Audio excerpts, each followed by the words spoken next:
చూస్ country delight, live better. ఇప్పుడే country delight యాప్ని download చేసుకోండి. నమస్తే.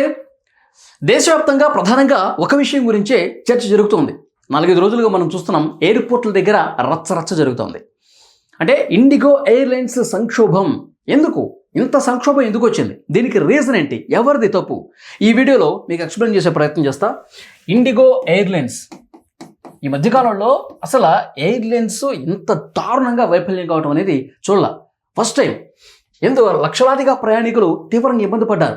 ప్రయాణాలు ఇంపార్టెంట్ వర్క్స్ కోసం వెళ్ళిన వాళ్ళు ప్రయాణికులైతే నిజంగా కన్నీళ్లు పెట్టుకున్న రోధించినటువంటి పరిస్థితి ఉంది. కొంతమందికి హెల్త్ బాగాలేక, కొంతమందికి కుటుంబ సభ్యులు చనిపోయి చివరి చూపుకు నోచుకొని ప్రయాణికులు చాలా అంటే చాలా దారుణమైనటువంటి పరిస్థితులు వచ్చినాయి. అంటే ఇండిగో ఎయిర్లైన్స్ ఎందుకు ఇంత ఘోరంగా వైఫల్యం చెందిందన్నది ఒక విషయం మనం మాట్లాడుకుంటే, ఇండిగో ఎయిర్లైన్స్ మొత్తం దేశంలో ఉన్న ఎయిర్లైన్స్లో ఒకటే ఆధిపత్యం కొనసాగిస్తుంది. అంటే ఈ ఎయిర్లైన్స్ ఆధిపత్యమే దేశంలో ఎక్కువ ఉంది.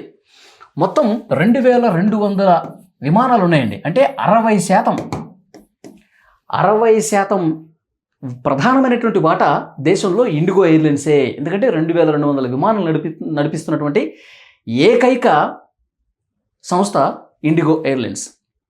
ఇప్పుడు సంక్షోభం గురించి మనం మాట్లాడుకుంటే, DGCA కొన్ని కొత్త నిబంధనలు తీసుకొచ్చింది. ఆ నిబంధనల్ని పాటిస్తున్న క్రమంలో ఘోరంగా ఇంత సంక్షోభానికి కారణమైంది. ఆ నిబంధనలు ఏంటి అంటే, పైలట్లు తీవ్రమైనటువంటి పరిస్థితులు ఎదుర్కొంటా ఉన్నారు. దేశవ్యాప్తంగా పైలట్లు వాళ్ళు నిజంగా వాళ్ళ మానసిక స్థితి చాలా బాగుండాలి, వాళ్ళ ఆరోగ్యం చాలా బాగుండాలి. కాబట్టి వాళ్ళకు అనుకూలమైనటువంటి నిబంధనల కోసం వాళ్ళు 2-3 సంవత్సరాలుగా పోరాటం చేస్తూ ఉన్నారు, ఆందోళన చేస్తూ ఉన్నారు. DGCAకి కంప్లైంట్ చేశారు, మాకు ఇబ్బంది ఉంది అని. DGCA అంటే director general of civil aviation.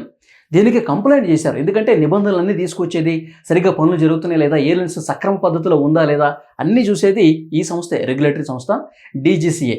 దీనికి కంప్లైంట్ వెళ్ళినాయి. ఎందుకంటే 60% వాటా ఇండిగో సంస్థ ఉంది. 2200 విమానాలు దేశవ్యాప్తంగా నడుపుతూ ఉంది.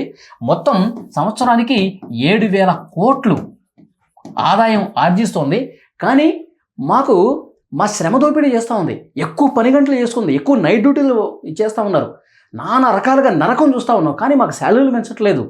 అయినప్పటికీ మేము మా ఇబ్బందులన్నీ పంటి బిగువను భరించి మేము పనిచేస్తూ ఉన్నాం, ఇక మా వల్ల కాదు అని చెప్పి DGCA కంప్లైంట్ చేస్తే, కరెక్టే కదా, నీకు ఇంత ఆదాయం వస్తుంది, ఇన్ని విమానాలు ఉన్నాయి, దేశంలో 60% విమానాలు నీ దగ్గరే ఉన్నాయి, ఇంత బిజినెస్ చేస్తున్నావు, మరి పైలట్లు చాలా ఇంపార్టెంట్ కదా. విమానం నడవాలంటే, సేఫ్గా వెళ్ళాలంటే, లక్షలాది ప్రయాణికుల్ని సేఫ్గా వాళ్ళ గమ్యస్థానాలు చేర్చాలంటే పైలట్లు ఇంపార్టెంట్ కదా.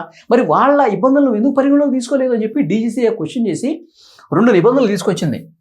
మొదటి నిబంధన ఏంటంటే, పైలట్లకి వారానికి 2 రోజులు సెలవు ఉండాలి. ఇంతకుముందు 36 గంటలే ఉండేదండి, కానీ ఇప్పుడు 48 గంటలు తప్పనిసరి.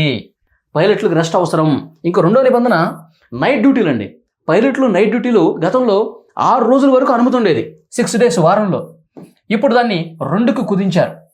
2 నైట్ డ్యూటీలే, ఎక్కువ చేయొద్దు. ఎందుకంటే అహ్మదాబాద్ విమాన ప్రమాదం మనం చూసాం, కాబట్టి ఏ చిన్న పొరపాటు కూడా జరగద్దు. పైలట్లు వాళ్ళు చాలా రిస్క్తో కూడుకున్నటువంటి జాబు, కాబట్టి వాళ్ళకి నైట్ డ్యూటీలు వారంలో 2 ఉండాలి. అదేవిధంగా 48 గంటలు వాళ్ళకి రెస్ట్ ఉండాలి. అంటే వారానికి 2 రోజులు. సాఫ్ట్వేర్ ఎంప్లాయీసే శని ఆదివారాలు తీసుకుంటున్నారు, వాళ్ళకి పని ఒత్తిడి ఉందని చెప్పి. సో డెఫినెట్గా పైలట్లు అనేది ఇంకా చాలా ఇంపార్టెంట్ కాబట్టి వాళ్ళకి 2 రోజులు అంటే 48 గంటలు రెస్ట్ వారానికి అవసరం అని చెప్పి ఈ నిబంధనలు తీసుకొచ్చింది. పైలట్ల కోణంలో, ప్రయాణికుల భద్రత కోణంలో ఆలోచన చేసి. అయితే ఇండిగో ఎంత దుర్మార్గం అంటే, ఎంత తలపోగరంటే, వీటిని సరిగా అమలు చేయలేదండి. అందుకే సంక్షోభం. ఇప్పుడు ఇక్కడ క్లియర్గా మీకు చెప్తాను చూడండి. 36 గంటలు రెస్ట్ ఉంటే దాన్ని 48 చేశారు. అంటే 2 రోజులు పైలట్కి రెస్ట్ ఉండాలి. పైలట్ రెస్ట్కి వెళ్తున్నాడంటే అక్కడ వేరే పైలట్ పనిచేయాలి కదా. అంటే వేరే వాళ్ళని రిక్రూట్ చేసుకోవాలి కదా. నువ్వు 2200 విమానాలు నడుపుతున్నావు, 7000 కోట్ల ఆదాయం వస్తుంది నీకు. మరి పైలట్లకు రెస్ట్ ఉన్నప్పుడు అక్కడ పనిచేసే పైలట్లు మీరు నువ్వు నియమించుకోవాలి కదా, కొత్త పైలట్లు తీసుకోవాలి కదా. ఇక్కడ వారానికి 2 రోజులు మాత్రమే నైట్లు, అంటే మిగతా రోజుల్లో వేరే వాళ్ళు కూడా పనిచేయాలి కదా, వేరే పైలట్లు నువ్వు తీసుకోవాలి కదా. అంటే పైలట్స్ రిక్రూట్మెంట్స్ అనేవి చెయ్యలేదు. DGCA నిబంధనలు తీసుకొచ్చింది, నాకేంటి నేను చేయను అనుకుని ఈ విధంగా పైలట్లని నియమించుకోకుండా ఆ విమానాలన్నీ కూడా అక్కడే పెట్టేసింది, విమానాశ్రయాలను పెట్టేసింది. దానివల్ల ఏమైంది, ఈ రిక్రూట్మెంట్స్ చేయకుండా, ఎందుకంటే ఈ రిక్రూట్మెంట్ ఒకవేళ చేసిందనుకోండి, దాదాపు నెలకి 50 నుంచి 70 కోట్ల రూపాయలు వీళ్ళకి శాలరీలు ఇవ్వాలి కొత్తగా నియమించుకున్న వాళ్ళకి. ఆ నష్టం నేను ఎందుకు భరించాలి?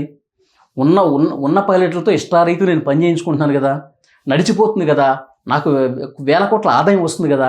ఇప్పుడు కొత్త పైలట్లు తీసుకుని వాళ్ళకి కోట్ల శాలరీస్ నేను ఎందుకు ఇవ్వాలి?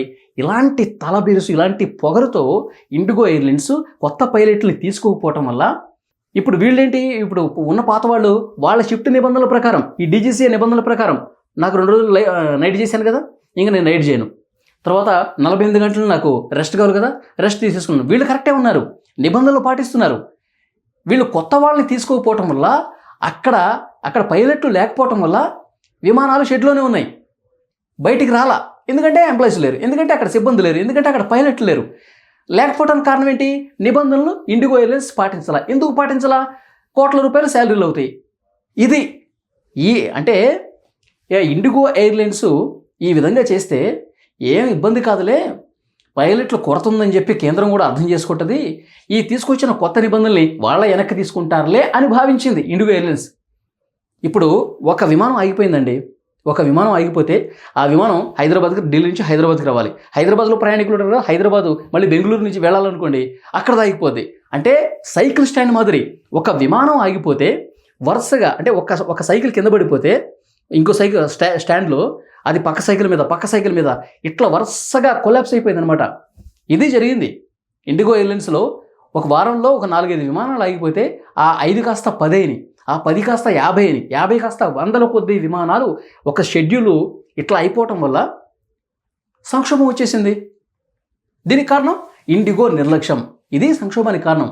కానీ ఎంత దుర్మార్గం చూడండి, ప్రయాణికులు ఒక యువతి తన తండ్రి చనిపోతే చివరి చూపుకు నోచుకోలేదండి. ఎంత బాధ చూడండి. ఒక కొత్తగా పెళ్ళైన జంట లక్షల రూపాయలు పెట్టి వాళ్ళు రిసెప్షన్ ఏర్పాటు చేసుకున్నారు, బంధువులందరూ వచ్చారు, కానీ వీళ్ళు ఎయిర్పోర్ట్లోనే ఉండిపోయారు. జూమ్ కాల్, వీడియో కాల్ పెట్టుకొని రిసెప్షన్లో ఫోటోలు దిగినటువంటి పరిస్థితి ఉంది, కంగ్రాట్స్ చెప్పుకున్నటువంటి పరిస్థితి ఉంది. ఒక మహిళ క్యాన్సర్తో బాధపడుతూ ట్రీట్మెంట్ కోసం వేరే దగ్గరికి హాస్పిటల్కి వెళ్ళాలి, ఆమె ఎంత నరకయాతన చూసుంటుంది చూసారా? ఈ ఇండిగో చేసినటువంటి నిర్లక్ష్యం వల్ల, ఈ పనికి మాలినటువంటి అహంకారం వల్ల ఎంతమంది ప్రయాణికులు ఇబ్బంది పడ్డారు. ప్రభుత్వం నెత్తి నోరు బాదుకుని కొత్త నిబంధనలు తీసుకొస్తే దాన్ని అమలు చేయాల్సిన బాధ్యత ఎయిర్లైన్స్ మీద ఉండి పెడచెవిని పెట్టడానికి రీజన్ ఏంటి అంటే భయం లేకపోవటం. కాబట్టి చాలా కఠినమైనటువంటి నిర్ణయాలు తీసుకోవాలి. ఇండిగో ఎయిర్లైన్స్ మీద అసలు కేసు పెట్టాలి. కేసు పెట్టి ఎవరైతే చైర్మన్ ఉన్నాడో అతన్ని బొక్కలో వేయాలి. అది కదా చేయాల్సింది. దీని మీద తప్పకుండా మీ అభిప్రాయాన్ని కామెంట్ రూపంలో తెలియజేయండి. Thank you.